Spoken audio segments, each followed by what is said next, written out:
La parole de Dieu est esprit et vie. C'est à partir du néant que la parole de Dieu créa le monde, comme Genèse chapitre 1 nous l'explique. La parole de Dieu porte en lui la puissance d'exécuter ce qu'il a dit. Elle n'est pas seulement les écrits, mais elle est la vie et donne la vie à quiconque croit. Oui, et donne la vie aux morts et appelle les choses qui ne sont point comme s'ils étaient. Comme Romains 4, 17 nous l'explique.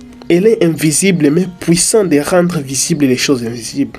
La parole de Dieu est vivante et efficace, plus tranchant qu'une épée quelconque à des tranchants, pénétrant jusqu'à partager âme et esprit, jointure et moelle.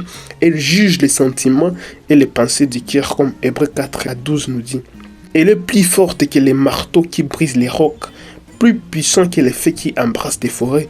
Jérémie chapitre 5, 14. Devant la parole de Dieu, rien n'est impossible, car lorsqu'elles sont de la bouche de Dieu, elles ne retournent point à lui sans effet, sans avoir exécuté sa volonté et accomplir son dessein, comme Ésaïe 55, 11 nous le dit. La parole de l'Éternel fit sortir l'eau du rocher, et les enfants d'Israël burent, comme Exode 17, 5 à 6 nous le dit. Pareil, la mer rouge fit séparer en deux. Les enfants d'Israël entrèrent au milieu de la mer à sec. Et les eaux formaient comme une muraille à l'air droite et à l'air gauche, comme Exode 14, 22 nous le dit. La parole de Dieu, puissante qu'elle est, donna la vie aux ossements desséchés qui devirent une armée nombreuse. Ézéchiel tendit nous dit. Pareil encore, 5000 hommes sans compter les femmes et les enfants furent nourris à partir de 5 pains et des poissons, comme Matthieu chapitre 14 le dit. La parole de Dieu a en elle la lumière et elle ne peut laisser dans les ténèbres et dans les confusions quiconque croit en elle. Elle est puissante pour délivrer un homme éternel du péché et les transporter dans le royaume du Fils de Dieu. Lorsque la parole de Dieu dit que nos péchés sont pardonnés et que Dieu ne se souvient plus de nos péchés ni de nos iniquités, comme 1 Jean chapitre 2 verset 12 et Hébreux chapitre 10 verset 17 nous dit, c'est parce que cette parole a été faite chair pour mourir pour nos péchés et ressusciter pour nous rendre justes devant Dieu pour toujours, comme Jean chapitre 1 verset 14 le dit et 1 Corinthiens chapitre 15 verset 1 à 4 le dit.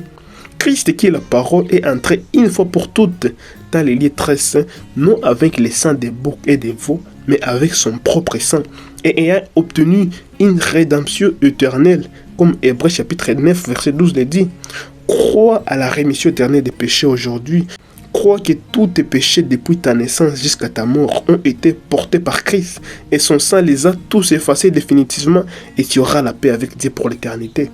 Cette parole purifiera ton cœur quand tu croiras en elle, comme Actes chapitre 15 verset 9 nous dit. Elle est capable de te sauver, de te sanctifier, de te préserver de toute chute, de te faire persévérer et de te faire paraître devant Dieu glorieux, sans tache, ni rude, ni rien de semblable, mais saint et irrépréhensible, comme Éphésiens chapitre 5 verset 27 nous le dit.